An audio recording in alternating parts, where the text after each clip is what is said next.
अगले कवि को बुलाना चाहता हूं, जिनका नाम होता है कुंवर प्रताप जी। पत्नी के ऊपर 4 पंक्ति पढ़ता हूं कि पति पत्नी के लिए कुछ भी कर ले कभी खास नहीं होता। सागर जी, पति पत्नी के लिए कुछ भी कर ले कभी खास नहीं होता। वो कितना ही बड़ा सत्यवादी हो, उसकी बात पर पूरा विश्वास नहीं होता। इसलिए टेंशन मत लो, जिंदगी हंसकर गुजार लो। पत्नी वो किताबें पति कितना ही पढ़ ले कभी पास नहीं होता। तो आइए, हमारे बीच में आ रहे हैं हास्य व्यंग के बड़े कवि कुंवर प्रताप जी, प्रतापगढ़ राजस्थान से आ रहे हैं। इनके बाद में आलोक बेजान जी तैयार रहे हैं। माँ शारदे को प्रणाम करता हूँ। माँ शारदे के प्रांगण में विराजित माँ शारदे को सबूतों को नमन करता हूँ। बात पत्नियों की आई तो मैं घर से निकलते वक्त मेरी पत्नी को प्रणाम करके आया हूँ, लेकिन अच्छा एक बार आपकी तालियों की उष्मा मिले तो मैं अभी से यहाँ पर मैं ऑनलाइन मेरी पत्नी को प्रणाम करता हूँ। और अभी बेधड़क जी पत्नी के ऊपर पढ़ के गए तो पत्नी की परिभाषा बता देता हूँ साहब। जो पत्नी करती वो पत्नी होती है। क्यों? आप तो ऑनलाइन ऑफलाइन कर रहे हो, पर वो ऑनलाइन जब करेगी, नहीं ऑनलाइन करो, जो ऑफलाइन करेगी दिक्कत आ जाएगी। यकीन मानिए साहब, मैं मेरी सगी पत्नी से बड़ा प्यार करता हूँ। वो कोई भी त्योहार 4 घंटे मनाती है, 40 सेल्फियाँ लेती है, 10 स्टेटस डालती है, 300 बार खुद सीन करती है कि कितने लोगों ने सीन किया है। यहीं से कविता प्रारंभ होती है साहब। एक दिन मैं लड़की देखने गया, लड़की मुझे पसंद आ गई, लेकिन लड़की के घर वालों ने मना कर दिया कि मैं कवि के साथ शादी नहीं करूंगा। रात भर रोता फिरता, ऐसे से मेरी जिंदगी बर्बाद हो जाएगी मेरी लड़की की। लेकिन मैंने लड़की से कहा कि मैं शादी तो इसी से करूंगा, वो लड़की भी पसंद कर ली। मैंने उसके पापा से कहा कि अगर तुम मेरी नहीं हुई तो मैं इसको किसी और के नहीं होने दूंगा। लड़की भी बड़ी मुस्कुराई और कहा कि अगर मैं तेरी होगी तो सबकी होने देगा क्या? ऐसी लड़की के साथ मेरी शादी हो जाती है। शादी के पहली रात वो आती है, सुबह जल्दी उठकर मेरी लुगाई साहब गांव की बोली बाली, जैसे मैं भी देख रहा हूँ ना, देसी अनपढ़ बिना पढ़ा लिखा आदमी हूँ साहब। गीत गजल मात्रा छंद मुक्तक वुक्तक मैं कुछ नहीं जानता हूँ। मैं दिलों से दिलों को मिलाना जानता हूँ। बात अच्छी लगे तो आशीर्वाद दे आप लोग।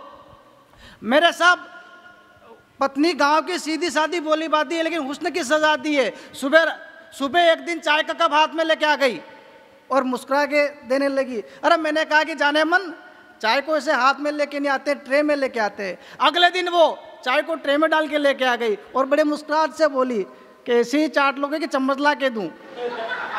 ऐसी लड़की साहब हमारी शादी हो गई थी, प्यार मोहब्बत से हमारी गृहस्थी चल रही थी। लेकिन एक दिन हमारी गृहस्थी को किसी की नजर लग जाती है साहब। यहीं से कविता का जन्म होता है। मैं आप सबके मन की बात मन से कहने का प्रयास करूंगा, अगर अच्छी लगे तो आशीर्वाद दे। एक दिन मेरी लुगाई ने व्हाट्सएप पर एक ग्रुप बनाया, उसका किस्सा मैंने मेरे दोस्त को सुनाया।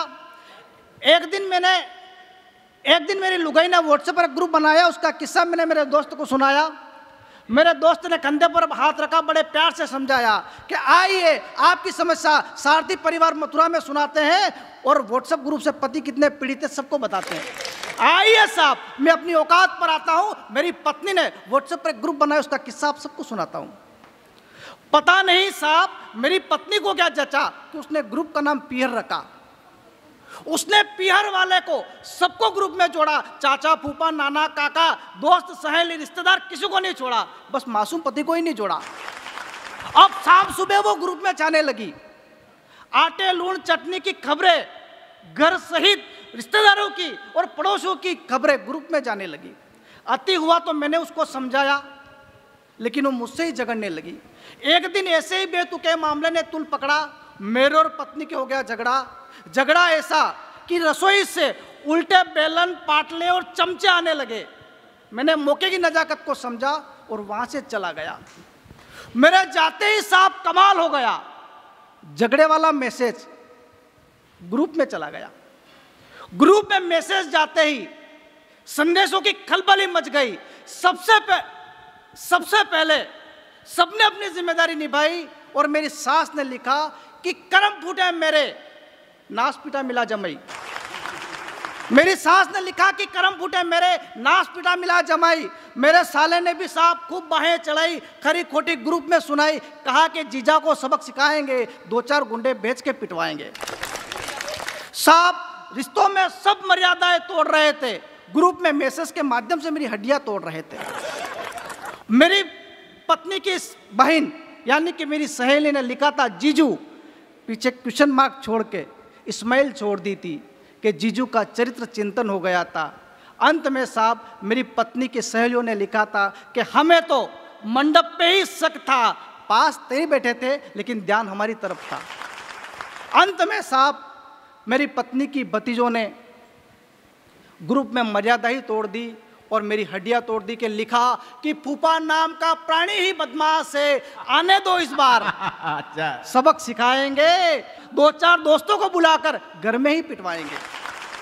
अंत में मेरी पत्नी की भाभी का मैसेज था। मैसेज क्या साहब, जन जन के नाम संदेश था कि अरे जी ये प्यार मोहब्बत से रिश्ते को निभाओ और हो सके तो इन मोबाइल से दूरियां बनाओ।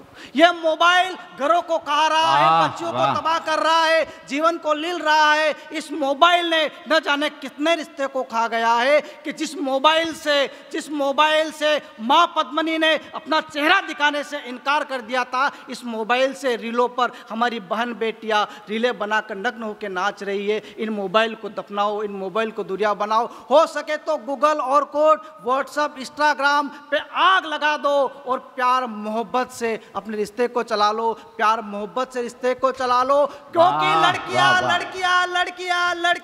क्योंकि जो बेटियां होती हैं साहब, मेरी पत्नी की भाभी का मैसेज था कि बेटियां जो होती है कि बेटियों को सरेराह तमाचे मारनो, टांगे तोड़ना सिखाओ साहब, रोटी गोल बेलना तो बाद में भी सीख जाएगी। यही होता है कि सब लड़कियां।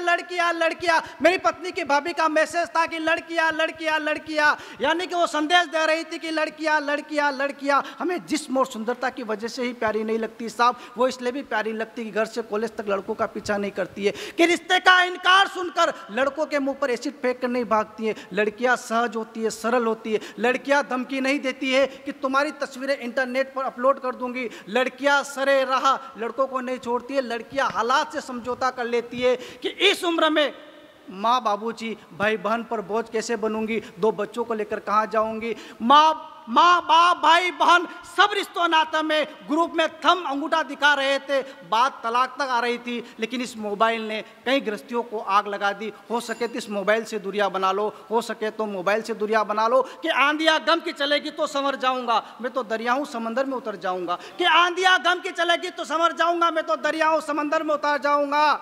कि कान्हा की नगरी है, कि कान्हा की नगरी है, मीरा के नगर से आया हूं, जयकार करो कान्हा की, मैं अपने स्थान पर चला जाऊंगा। भारत माता की जय, वंदे मातरम, जय श्री राम।